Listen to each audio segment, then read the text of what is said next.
Hey guys, and welcome to the Mr. Steam YouTube channel. In this video, I'm cleaning an antique chair my customer found abandoned at a Goodwill. It has some stains and it's pretty neglected, but I bet that I can use my time machine to restore it to its original glory. The first step is to get all that dirt off it that's been collecting over time while it's been waiting to get rescued. I have a 5 horsepower shop vac, which is more than capable of pulling out all of the dry debris before I start the steam cleaning process. It's really amazing how much better it looks just from a proper vacuum. First, I need to apply a pre-spray and agitate it deep into the upholstery fibers.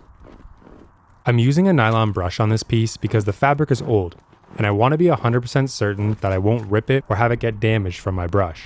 If you look closely, there's a dark, pesky stain that's probably been there for decades.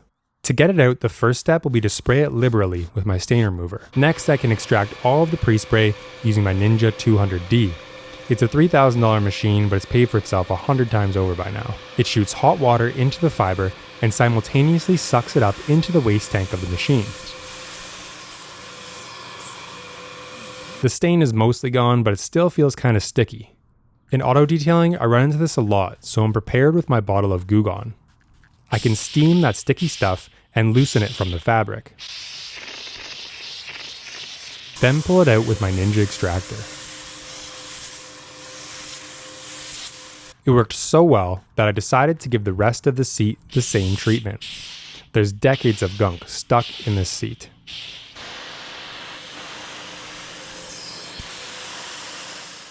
I'd say it turned out pretty darn good.